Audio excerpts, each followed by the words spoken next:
All right. So what was the riff that made you want to play the guitar?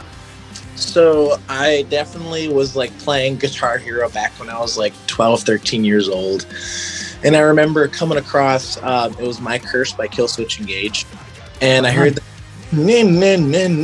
and like, I don't know what about it, just felt so melodic, but sounded so like plucky and fun that I was like, I need to somehow replicate this in my life.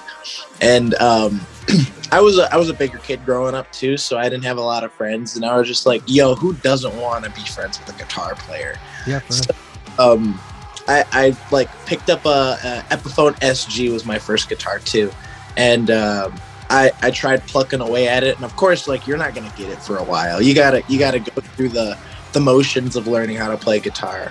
But after like, I think maybe like a year and a half, I finally came back around to learning My Curse, and I like will riff to that song to this day. That's cool, man. When you were starting to learn the guitar, so like a little bit of Killswitch, what other kind of stuff were you playing when you were starting out? Yeah, so like I tried learning a few different styles. I wanted to learn how to finger pick because I watched Extreme, and I saw them do More Than Words, and I really loved that song, and my mom used to play it when I was younger. So I tried learning More Than Words, gave me that plucking motion, and then I also tried learning Sweet Child of Mine because that is iconic. I tried learning One by Metallica because I was also in Guitar Hero 3. For whatever reason, I thought like going through the fire and the flames was going to be something like attainable within the first couple years, and it's still not attainable for me. So yeah, you and me both, man. Yeah, like if it sounds a little difficult for whatever reason, I love the challenge, but like there's still a certain level of like mastery I need to get to before I could even touch some songs. Yeah, for sure. So what was, when you were learning guitar, what do you think was the first song that you had to put a lot of time into learning, like the first one that you really took like months to really like nail the whole song? So I remember it was off of As Daylight Dies by Killswitch Engage, because that was the album that gave me My Curse. And I was like, if that album has My Curse on it, what other kind of songs does it have? And it was Reject Yourself by Killswitch Engage. And I remember trying to like, I tried learning every song that I heard by ear for the longest time. And that was one that had so much going on throughout the entirety of the song that I was like, I don't really know where to start. And I started exploring, watching videos of people playing songs. And that was the first one that I actually had to sit in front of the computer for, I think, like 3 weeks, kind of just like picking apart everything people were doing. Because it had tremolo picking in it. It had where you had to bounce around different strings. It had chord progressions in it that like had like little off timing near the end. But it was one of those songs that like I accepted the challenge. I was like, if I could learn this, I'll learn like at least 3 or 4 different techniques that I didn't know before. So it sounds like you were saying that playing Guitar Hero got you into Killswitch Engage. Were you listening to music before that, or did like playing Guitar Hero, was that kind of like your intro to music? So I listened to music beforehand. It was more like hip hop, rap, R&B though. And growing up, like I wanted to play as many video games as possible. And one of the ones that all my friends had was Guitar Hero. I didn't like get the actual guitar. Like I had to play controller for a long time, and I learned that because I played a demo of Guitar Hero 3 and I loved the songs that I was listening to and I was playing on my controller. Yeah. And over time, like as I started getting more acquainted with the music that I was listening to on that game, the more adventurous I was about my listening. And it got me listening to more like 80s. I loved thrash growing up too, like because of Metallica, being able to listen to one. I was able to explore like Slayer, any of the big four. Honestly, it made me actually go in concert too, because I wanted to feel that atmosphere. Yeah. Also made me like have a respect for bands like Alice Cooper, ZZ Top. It just gave me a lot of perspective and a lot more respect for the genre rock and where everything kind of like started at its roots. Yeah, right on, man. So thinking about the way that you play guitar now in Hollow Front, do you think there's any one particular song or like even riff or like song or artist that you could pinpoint that really kind of gave you the way that you play now? Yeah, a lot of the stuff Hollow Front plays like mimics a lot of old school metalcore roots, like coming from like Parkway Drive, Killswitch. I used to listen to like Asking Alexandria, In Heart's Wake. I liked mixing up a lot of different things, but like the main bands that kind of like influence the kind of like plucking that Hollow Front gets out of, it'd probably be like I like the fast-paced portion of like Meshuggah. I like the melodicness of Killswitch. I love the hard, big atmospheric breakdowns and like drops that you get out of Architects. Mm-hmm. And it's kind of like a culmination of a lot of different stuff. We'll get some like we'll get some influences off of like Linkin Park musically, and that kind of influence like the way some of the rhythms are in like the riffs. Mm-hmm. But definitely toying around with more like Architects, Killswitch, Meshuggah, like, and you can hear that in different songs too. Yeah, of course. So tell me about the new record. What's your favorite riff on the new record? This new record has been like so insane. There's a riff part of Changeling where it goes from like this like breaky, like choppy, rhythmic like bounce at the very beginning to this almost like death metal, deathcore kind of like like it just moves your fingers along the whole time. And every time I get around to playing this little portion of that song, I just find myself like swinging my head left to right, and it just gets me excited. It builds the adrenaline. Right on. That's cool, man. So what do you think is the great lost Hollow Front riff? So there was a song that I had to write for the group, I think about like 4 years back, that we played at a hometown show because they asked me, they're just like, we want a portion where our vocalist Tyler can take a break, where we could do like an instrumental break or something. And I wrote this Hollow Front instrumental song just to be really atmospheric and really build up a lot of like tension in the room and get people excited about what we're doing.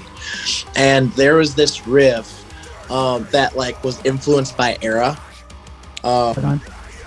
Do you have a moment to like allow me to real quick? Yeah, let's do it. Yeah, I figured that'd probably be the best way to get it out. Cool, man. Right on. All right, I did just recently acquire an endorsement from Ormsby Guitars out of Perth. Nice. Oh my God, this guitar is incredible. The Futurist. That's amazing. Tell me about the guitar. So the guitar itself has it's made of swamp ash on the body, and then it has like a roasted maple. It's a D-shaped neck. It has lumen lays at the top, so that way I can see a little bit in the dark. It has locking nuts at the top, so that way I get. It does have a coil tap on it as well, so that way I can get that split coil action. Its fan frets, so the top scale is 27.8 and the bottom is 25.5. They carved the jack on the inside of the body, so it's out of the way too. It's really lightweight, and this thing is like built to handle the heavy. What pickups have you got in there? They're the stock Ormsby pickups. Oh, okay. Yeah, and like they I don't know how to describe them other than they're just hot the entirety of the time that I've ever played any of this. That's good. Yeah, with especially like the interface, I've been using this Focusrite 18920 for a while. Every time I put this guitar in, I have to turn the gain down like halfway from what I normally put most guitars at, because it's screaming. Cool. Whenever you play the coil tap, it makes like a lot of the cleans that you play too really glistening. Okay, it goes.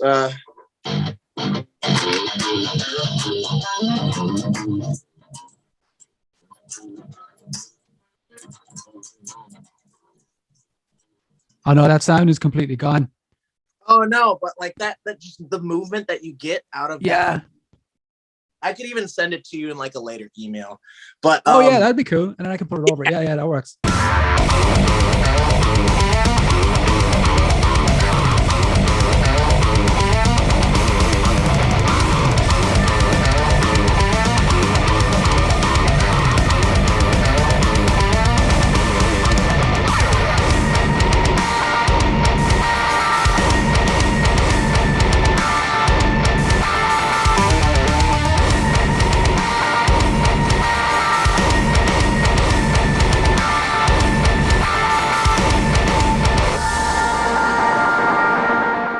there's a portion of it where your fingers are just moving the entirety of the time, and while we got to perform it, it was like you couldn't move anywhere, and it just, I don't know, it felt enticing to me. I get excited when I play guitar. That's cool, man. That's cool. So what happened to the song? It just got used for like a couple of shows, and then you never recorded it, or what happened? Yep, that was exactly what happened. We did like a version of it, and we played it at a show in Wisconsin and a show in Grand Rapids as like a encore song, and then it never saw the light of day. So how come you never tried to put it in a song? Was it just got forgotten about, or you couldn't figure out where to go with it, or? It was one, it didn't feel like a song that we wanted to explore further on like an album or anything. Yeah. And two, it was something like as a filler for the show, and we ended up taking apart pieces of that song and adding it to new stuff. For example, one of those riffs that I was playing at the end, the did it. I don't know if you heard it, but you at least saw the logo. Yeah. I stripped that part, and in that song Changeling that I was talking about with the fun guitar part where I'm swinging my head, we actually added that section of the riff to that song. Okay, right on. So so I don't know what your practice looks like or anything like that, but what's the last riff of somebody else's that you learned? The last riff that I learned from, let me see. It's been a minute. It's probably gonna be along the lines of Valbara by Erra. Okay. That was from one of their older albums, Impulse, and I remember growing up listening to that back in high school, and that was like the first introduction to like progressive metalcore that I ever heard, because it had the melodic that I was looking for, but it had so much like curveballs thrown out throughout the entirety of the songs that they had on that album, and that one in particular just felt like beefy but had so much movement to it. So I wanted to take the challenge on, and I've only learned I think about a minute and a half of that song, and I use it for sound checks when we perform live now. Oh, that's cool. Yeah. That's cool. I always try to like I find a good way to get myself to practice is by learning other people's songs, but I know that there's some people that it's like much more concerned with playing their own stuff, you know what I mean? I just spent like 3 or 4 weeks trying to learn, that Monument song Atlas off of the Amanuensis. I bought a 7-string guitar at the start of the pandemic, and I never gelled with it, and recently I was like, fuck it, let me give it another go before I try and sell it. So he's got fucking crazy tuning on his guitars. So I tuned that thing up, and I pulled out like the Guitar Pro, whatever, put it on 50%, and I was like, all right, motherfucker, come on. I spent like a couple of weeks trying to learn it, because he does some crazy shit in those guitars. He does it so fast as well, you know? Yeah, and I feel like those songs are the ones that like get you acquainted with the fretboard too. Yeah. There's like a couple of bits in that where he literally like in the space of like a half a bar, he's going like from like the first 4 frets up to the middle, and then all the way up, and then up to like the 18th or 17th or 18th fret, like just in one line. It's fucking just insane. Yeah, right on, man. So it's interesting you were saying like that the stuff that you were learning early on was a lot of like the fundamental stuff like Sweet Child of Mine and One and all that kind of stuff. Is there any riff that you think that like every guitarist should learn, be it like a metal riff or anything at all? Yeah, so I feel like early on what kind of helped me get to like the fundamentals of like, at least if you're playing metalcore, you need to learn how to do like string skipping. You need to learn tremolo picking to certain degrees, not because like it's necessity for it, but it definitely opens up the realm of possibility for songwriting when you're doing different parts, because you need to understand what each technique kind of adds to songwriting. And for example, we have some new songs like Comatose and like Heritage that have like a lot of bends, a lot of tremolo picking for tension, have a lot of speed swipes and stuff. And I feel like the songs that you're gonna get that out of are probably gonna be more of like the old school Parkway Drive, Killswitch Engage riffs that still maintain the heavy aspects but focus more on the melodic aspects of it. So I'd say one of the riffs that I'd recommend people to learn. Oh man, the one that got my speed up was Horizons by Parkway Drive. It's that break, but you could get that off of Meshuggah too. It's just that one's more like middle ground in terms of speed, but still in terms of like technicality. If you're trying to get a lot of the string skips in, I love recommending Reject Yourself by Killswitch Engage. That Break the Silence from that same album as Daylight Dies. Otherwise, I feel like getting chords and stuff down, I always love recommending Metallica. If you're going to learn on the instrumental aspect of it, I like recommending Orion by Metallica. Strictly because, like, not only do you get like the normal, like, just chords that you're going to use in metal where you're just doing like bar chords and stuff, but you get those inverted chords on top of that, and you get to play around with more of like the sound and like the messing around with the voicings of the chords, as opposed to what you're just giving out a chord. Not all of them are going to sound the same. What's your Metallica album? That one's tough. I love the Black Album, obviously. Ride the Lightning's also really dope. I love the fast pace of Ride the Lightning. What's it? Injustice for All. Injustice is like it's what I think of when I think of like top peak pinnacle Metallica. Yeah, that's Justice has been my Metallica record for, like, I started listening to Metallica as my first band. I started listening to in like 1991, so I've been listening to Metallica for a long fucking time, and Justice is the one where it's just like, recently I've been coming back around on Ride the Lightning. I'm not really sure why, but I find that I play it a lot, but like anytime I put on Justice, I'm like, okay, I gotta listen to this whole fucking record. Yep. Every part of it is fucking amazing. Yeah, I believe that was the tour that they went on where James Hetfield got set on fire too, wasn't it? No, he got set on fire on the it was on one of the Black Album tours when they were doing the double headliners with Guns N' Roses. Oh, okay. For some reason I was picturing that giant like statue from Injustice for All just the Dora or whatever it's called. Yeah. yeah man, I don't know if you've seen it, but there was a really good home video came out around the time of the Black Album called A Year and a Half in the Life of Metallica. There's like a studio one and a live one, and they have like clips of him getting set on fire in the live one, and then they have like, it's fucking insane, man. And then they have bits of like I think it was John Marshall from like Metal Church or whatever that stood in, and they have like the practice sessions where Hetfield's got like his arms all fucked up. Yeah, this shit's intense, man.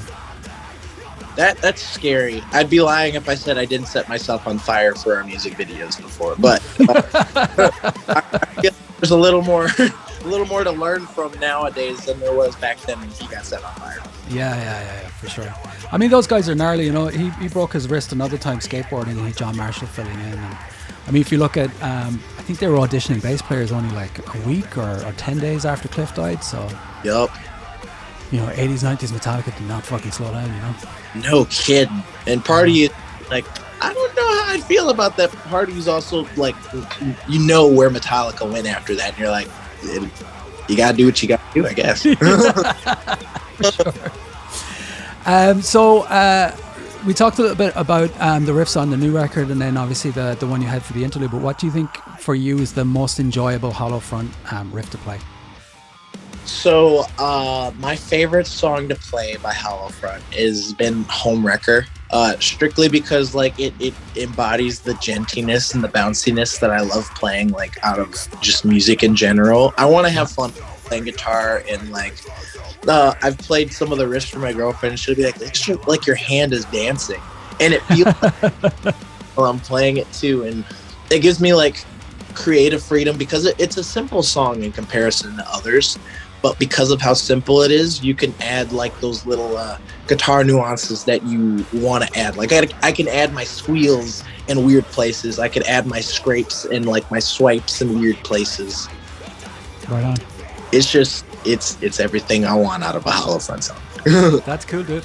So if someone wanted to learn a Hollow Front riff, like not even a whole song, just like a riff from one of the songs, which one would you tell them to start with? Breakdown from Dissect Me. It's off of the album Still Life. It's Brandon and I, our bassist, is one of our favorite riffs to like just jam on when we're at practice, and we've done it on stage too.